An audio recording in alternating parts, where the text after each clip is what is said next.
there was a big story. Danny G, this is all you, man, because you're the number one resident Lakers fan here. Danny G, as you know, he's Darth Raider. He loves the Raiders, and he bleeds the purple and gold.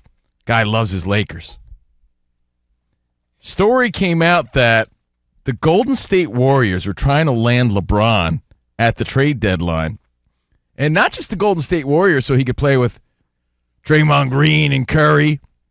I even heard Stephen A. went on a rant today, right? That he should have went. Yeah, Stephen A. said, that would have been you did not want to make an enemy out of me, LeBron, but you should have went. The fact of the matter is you should have went to the Warriors and teamed up with Steph. So, yeah, Stephen A. was all about it. Dude, he would have got so much criticism if he did that. Give me a break. No way. He would have, except he doesn't have a no-trade clause. This would have been the Lakers doing, although, since he is LeBron, they would have probably cleared whatever plans they had with him. That is an interesting angle, because if he called the shot, then it's like, look at LeBron not winning, so he needs to go team up. But if he was just on the receiving end of a trade that he couldn't stop, can anyone really say, well, look at LeBron chasing rings? Or that narrative couldn't be, could it? No, not really, if he had no real say in that matter. I mean, right now they're sort of sitting in the same spot as we speak. The Lakers are a couple games over 500. They're 29 and 26 in the 9 seed,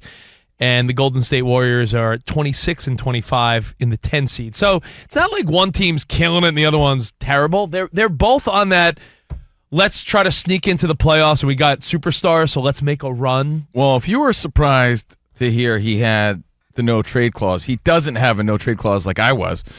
It's when he got the extension of the contract, right, Danny G? The no-trade clause didn't go along with the new deal. It made him ineligible for a no-trade clause. Okay, so I want everybody, the Fox Sports Radio Nation, to play along. LeBron James is the hot chick, right? Everybody wants a piece of this guy.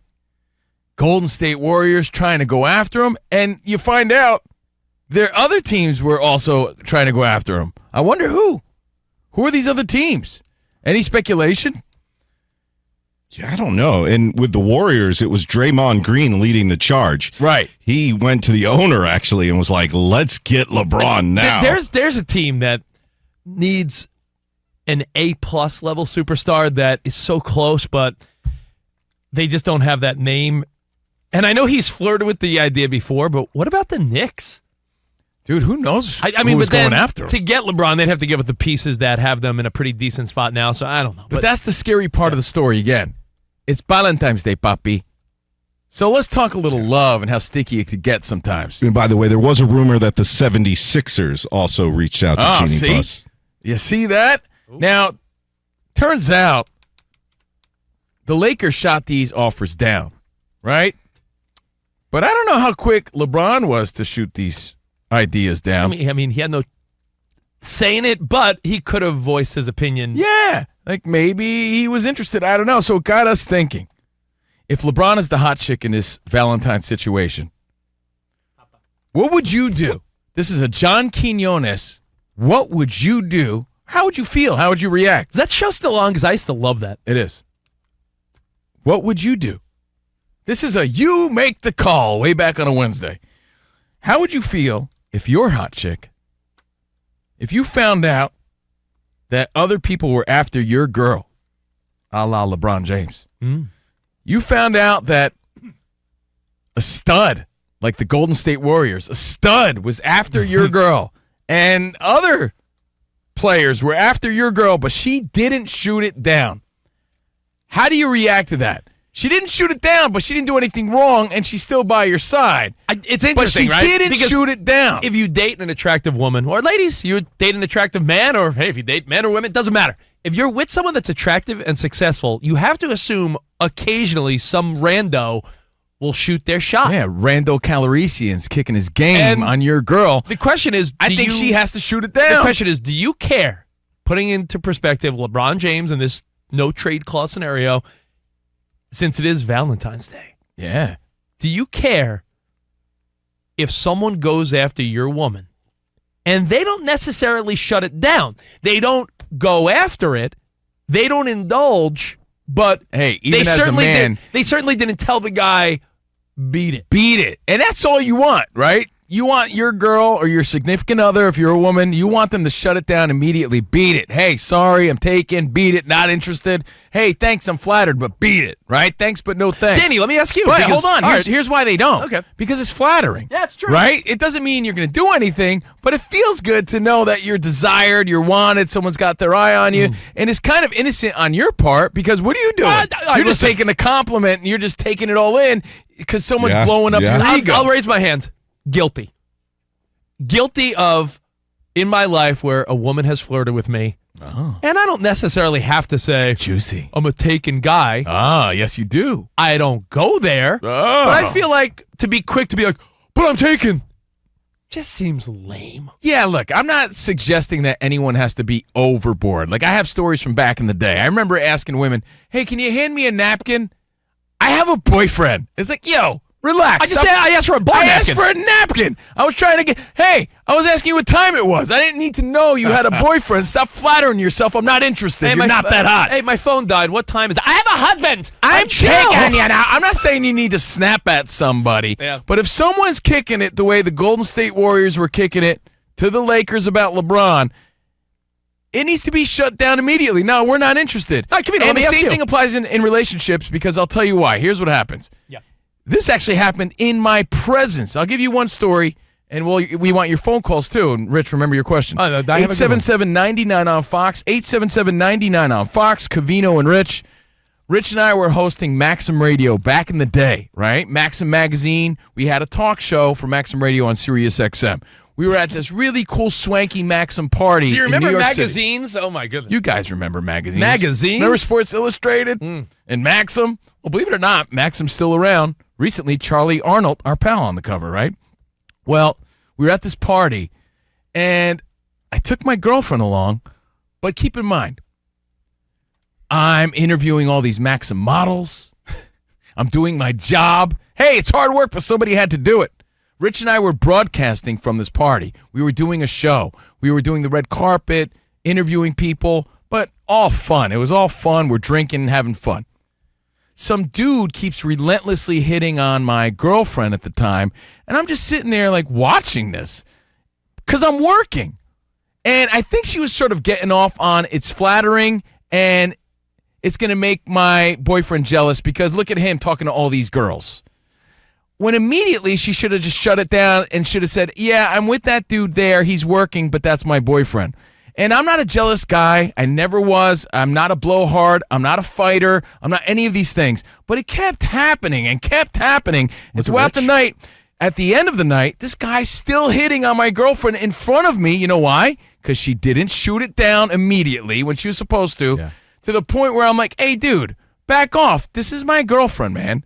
You know? Oh, really? She hasn't told me all night. Yeah, look, hey, man, I mean no harm, but just back off. My girlfriend. Really? Bow, bow. Punches me in the face 2 times. Punches me in the face I'm working at a Maxim event broadcasting. Boom, bam, right in the face. Dude. Like, remember when Principal Rooney gets kicked in the face by Ferris Bueller's sister? Yeah. I got punched in the face. Bow, bow. I don't know how I remained on my feet. I don't know how I was still standing. But, man, the brawl went on. All because of why? Because my girlfriend didn't shoot it down. Did she leave you after? No, I had to apologize to my bosses and everything. I Like, remember- guys, I felt terrible. I remember You're at work. I was working. Oh my gosh. This caused quite a melee, and all I remember was this is, to me, the punchline of it. No pun intended. Punchline. Pun intended. I remember we leave this party, and Covino, his eyes a little swelling up because this guy sucker punched him. Covino stayed on his feet. I had and bloody, like a cut above my nose.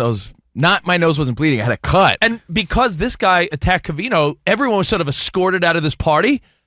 And I just remember Covino's girlfriend getting really mad because along the way she dropped one of her shoes. No, she lost a shoe in the and I was like, dude, she's worried about her shoe. Meanwhile, she, by not shutting it down, got you punched in the face. But dude, by not shutting it down in person, in a party, DMs, social media, at the workplace, you're sort of, I don't want to say you're leading a person on, But if you're not shutting it down, you kind of are. You're leaving it open.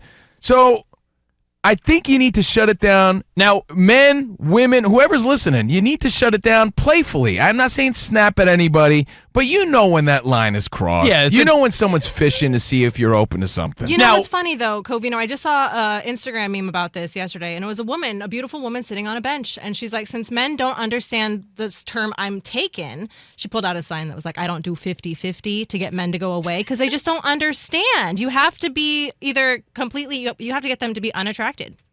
You know how many times, it's not just men anymore, because women are way aggressive, right? Especially those cougars. They Yeah, you know how many women hit me up and they ask for me to play them a song on Sirius XM? I have to be like, sure, I'll play you corn, but no, I won't make out with you. I think you just made up that whole I just thing. made that up. No one requests but songs anymore. But women are way aggressive too. And I think it's awkward to say, hey, I'm taken, but if you don't, you're saying that you're open. And Yeah, it's a weird thin line between being presumptuous and being respectful, right? Because if we're at a party, Danny G, last week we were in Vegas all week for the Super Bowl. If some girl's like, hey, nice to meet you. What's your name? Danny G. Oh, my God, you're a producer for Fox Sports? What's that like?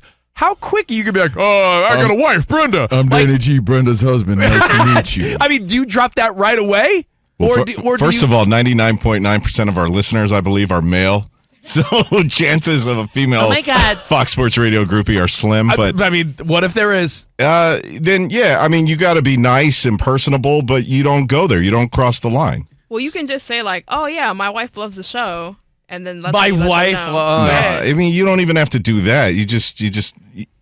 Like Covino said, don't sound lame. Don't be lame about it. Yeah, you don't need to snap and assume that you're the greatest thing and everybody wants you. Yeah, because then you could come off looking cocky. Right. And if that person wasn't even truly interested in you, you just look like an idiot. So Mary's here, La Reina, Danny G, Dan Byers got your updates, and we want to get to your phone calls. Again, the Golden State Warriors were after LeBron. They were going to the Lakers before the trade deadline, and the Lakers shot him down. They said, we're not interested. Now, if someone's going after your girl, do you expect her to shoot it down? Do you expect her to tell you, too? No, I was going to be honest, I don't. I was going to ask you a more realistic question because we're talking about, we just made up some scenarios. Your girlfriend's younger than you. She sure is. She's in her early 30s. Not like creepy young, yeah. Yeah, it's not like he's dating a college girl. You can't even say that without people automatically thinking you're a creep. But your girl's like a really good-looking 30-year-old.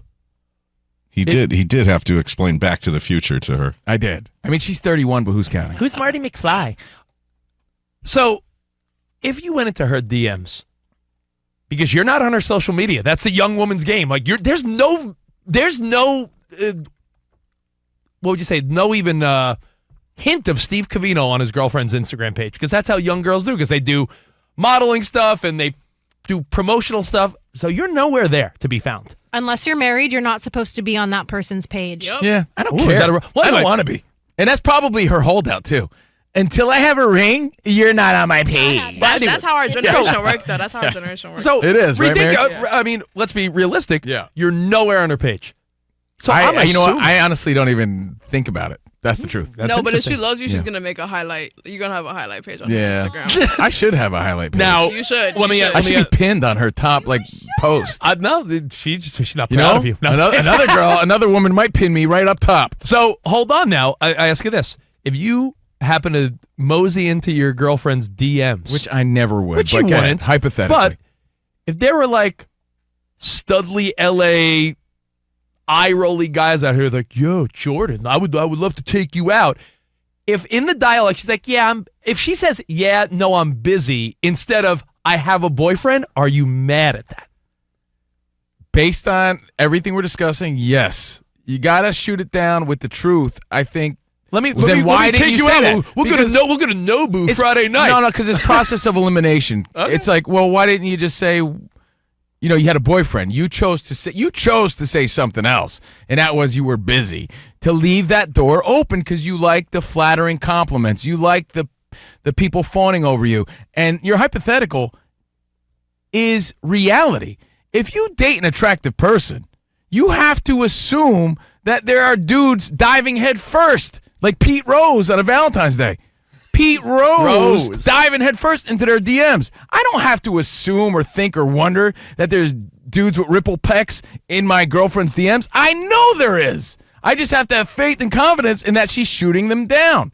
That you're the better team? That I'm the better team. I'm the Lakers, man. All right, well, hey, let me ask you one last question then. Not about you, just in general. Forget LeBron, forget COVINO. Free agency in itself, if a guy's been a lifer for a team, right? Guy's been on a team since his rookie deal, and he's eligible for free agency for the first time. Yeah. If he's testing the waters like, hey, essentially like, where are you going to take me out? What are you going to do for me? And then he ends up back with his original team. Does that say something? Or do you feel like, do you applaud the guys in sports that are like, nah, I want to be a lifer for this team? I think we've all been free agents and didn't tell our significant others at one point. I mean in the past. I don't mean now. Yeah. You know, because you got to keep one eye. That's the way of the world now. That's the way of the world. You're looking for that upgrade. You're looking to see what's out there. I'm not saying it's right. I think it's disgusting. But it is how things work. And look, we don't settle down. We said for years, Rich, you're not a pilgrim, right? So you're not settling. Unless you're 100% committed, it's okay to look around and see if there's someone that's maybe better for you, therefore better for each other. The point is, let's take it to a free agency example. Sure, Danny G, you've been seeing Brandon Ayuk, family members of him saying Raiders. Yeah. That would Saw that on Instagram. That would be a big get. I'm a Niners fan, as you know. Ayuk, you know, he's probably in his feelings a lot right now. 2 days removed from the Super Bowl, only had 3 catches, saying that he wants to be more of an impact guy. Caught for over 1,000 yards this year. He's an elite wide receiver. As a Niners fan, I remember Debo did this a couple years ago. He was like, "Oh, I'm out," and everyone's like, "Man, Debo's gone." And he explored a little bit negotiations. You know, I know where you're going. much like a if he's girlfriend shopping around, but yet plays for your 49ers, do you feel like he wasn't loyal to your team? Right? Is that what you're asking? I mean, that, or is it just part of the dating game and the free agency game? Because as we always say, relationships in sports are very similar. What Debo did was he wiped the 49ers off his social media. The same as wiping a boyfriend or girlfriend off your social media. You start seeing other people. You know, that's And a then you really interesting realize- question. you know. I think it's a matter of your maturity. I really do. As a younger guy, I would be like, no way. You know, I'd be like, beat it. Beat it, Scram. Who needs you? I'd be hurt by that, Yeah. right? But as an older guy, things happen in relationships, and sometimes you just have to look past it and work through it, right? Like, what are you going to do? Call off your relationship because maybe she was, like, talking to somebody? You're going to, like, ruin, like, your family because of that, or are you going to work through it? That's true. Danny G, when Like, Josh, really think about that. When Josh Jacobs had not signed with the Raiders yet, and there was, you know, a likely possibility that he wouldn't be a Raider. As a fan, did you feel butthurt? Like, he doesn't want to be on my team? No, I think with that, you understand that it's a business. It's a business, but, you know, sometimes it feels like keeping your relationship together is a business. Well, you know what? To tie sports and relationships all together, what have we always said? feels like work sometimes, Danny G. What have we always said? When one of your favorite players is no longer on your team, there's one factor that will determine whether you still, A, root for him and pull for him, or say, F that guy, and it's whether or not he left on his own through free agency or the open market, or if he gets traded, it's almost like, I didn't want to leave you, but I had to. Yeah, you know, I think these are just the realities that happen, well, in sports for sure, but they also happen in life. It's just uncomfortable and people don't like to talk about it. But since it's Valentine's Day, Papa, we figured we'd talk a little love. A little love tie-in Love. as the word circulating today that the Golden State Warriors are trying to romance their way into the basketball shorts of LeBron James. That's the story. And you but know they what? shot it down. Genie Bus shut them down. Yeah. Shut them down. Shut them down now. So, you know what? Just something to keep in mind when you're thinking about your favorite players, your wife, your boyfriend, your husband, your girlfriend. Again, I always point out so many parallels. It's funny. You know, even as a dad, and I know we're going to get to your phone calls, I tell my daughter to shut down these dudes, because if you don't, you may be giving them the wrong idea. Shut them down. Because dudes, you know what young dudes don't get? That maybe a girl just wants to be friends with you. And I'm like, you need to shut it down. Shut it down now. Shut them down. Because otherwise you're misleading them.